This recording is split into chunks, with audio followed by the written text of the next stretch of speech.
दिल की नियमित जांच बहुत ज़रूरी है। स्टार्टिंग फ्रॉम स्क्रीनिंग, जब आपको दिल की दिक्कत है भी नहीं तो भी आपको एक बारी स्क्रीनिंग करानी चाहिए। ख़ास करके जब आपकी उम्र 45 या उससे ऊपर ज़्यादा हो गई है तो आपको दिल की जांच एक बार करानी चाहिए। या आपको कोई भी दिक्कत है, चाहे आपकी उम्र कम है, जैसे चलने में सांस फूलता है, जो कि आपकी उम्र के लोगों को, बाकी लोगों को उतना नहीं फूलता, या आपको पहले नहीं फूलता था, अब ज़्यादा फूलना शुरू हो गया है, या चलने में छाती दर्द हो रहा है, या चलने में छाती में भारीपन हो रहा है, तो ये कुछ एक दिक्कतें होती हैं जो आपको बताती हैं कि आपको हार्ट की दिक्कत हो सकती है। उसमें आपको कार्डियोलॉजिस्ट को ज़रूर कंसल्ट करना चाहिए और अपने हार्ट के डिटेल्ड जो इन्वेस्टिगेशन होती हैं वो करानी चाहिए। हार्ट के लिए हम जो जांच कराते हैं उसमें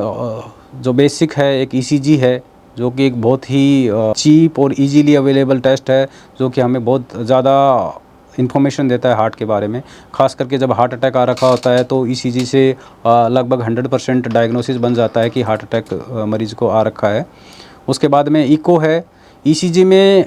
हम लीड्स लगाते हैं मरीज़ की छाती के ऊपर और उसके हार्ट की जो इलेक्ट्रिकल एक्टिविटी है उसको रिकॉर्ड करते हैं, और उसमें कुछ एक चीज़ें होती हैं जो हमें देखनी होती हैं, जैसे हार्ट अटैक का या हार्ट ब्लॉक का या हार्ट धड़कन कम होना, उनका हमें पता चल जाता है। इको एक अल्ट्रासाउंड होता है हार्ट का, जिसमें हम हार्ट का पंपिंग कितना है, हार्ट के जो चैम्बर हैं वो उसका साइज़ कोई बढ़ा तो नहीं हुआ है, वो डायलेटेड तो नहीं है, उनकी मसल मास ज़्यादा तो नहीं बढ़ा हुआ है, या हार्ट के वाल हैं वो लीक तो नहीं कर रहे हैं, वो सिकुड़े तो नहीं हुए हैं, जो प्रेशर है वो नॉर्मल है या बढ़े तो नहीं हुए हैं, हार्ट फेलियर के कोई साइन तो नहीं है। इको एक डिटेल्ड हार्ट की एक इवेलुएशन होती है, बट इको की भी एक लिमिटेशन होती है कि इको में जो हार्ट की आर्टरीज होती हैं जिसमें ब्लॉकेज के कारण अटैक आता है वो इको में नहीं दिखती हैं। उसके लिए हमें एंजियोग्राफी करनी पड़ती है, जिसमें हार्ट की आर्टरीज के अंदर ब्लॉकेज कितना है और वो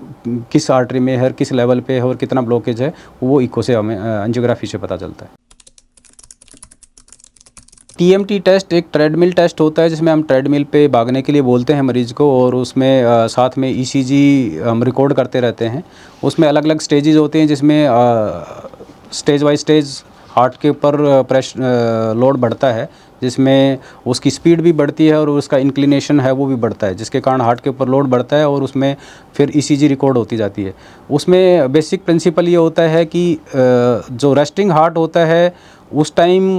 हार्ट को कम ऑक्सीजन की ज़रूरत होती है, कम ब्लड सप्लाई की ज़रूरत होती है। बट जब हार्ट के ऊपर लोड बढ़ता है, जैसे इंसान भागता है, तो उस टाइम हार्ट को धड़कन बढ़ती है, हार्ट ज़्यादा पंप करना पड़ता है, ब्लड प्रेशर ब्लड, तो उसमें उस टाइम हार्ट को ब्लड सप्लाई ज़्यादा ज़रूरत होती है, ताकि जो ज़्यादा लोड पड़ा है उसके लिए उतनी ऑक्सीजन और उतनी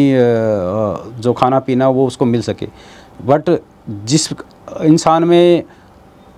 नसों में, हार्ट की नसों में ब्लॉकेज होता है, जिसको कोरोनरी आर्टरी डिजीज़ बोलते हैं, उनमें जब हम ट्रेडमिल पे भगाते हैं तो वो ब्लॉकेज के कारण वो बड़ा जो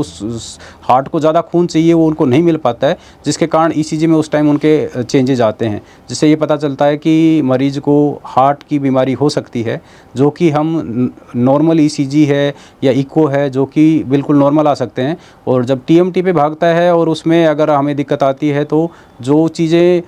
मिस होती हैं ईसीजी और इको में, जो नहीं हम डिटेक्ट कर सकते हैं, वो हम टीएमटी में डिटेक्ट कर सकते हैं। फिर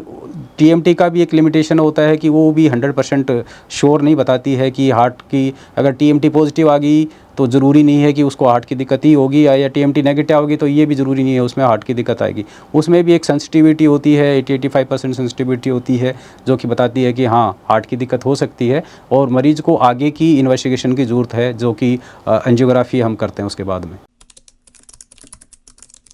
एंजियोग्राफी, अगर आपको अटैक आ रखा है तो एंजियोग्राफी होनी चाहिए, डेफिनेटली होनी चाहिए। अगर जैसे हम हार्ट के टेस्ट करते हैं, ईसीजी में अगर हमें लगता है कि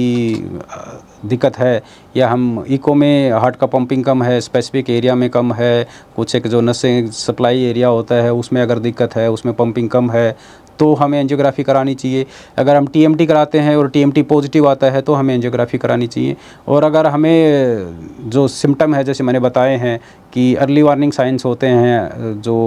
हार्ट की नसों के ब्लॉकेज के होते हैं, जैसे एक्सरसाइज के टाइम या ज़ोर का चलने में या सीढ़ियाँ चढ़ने में आपको सांस ज़्यादा फूल रहा है, या छाती दर्द हो रहा है, या छाती में भारीपन हो रहा है, उस टाइम आपको एंजियोग्राफी करानी चाहिए।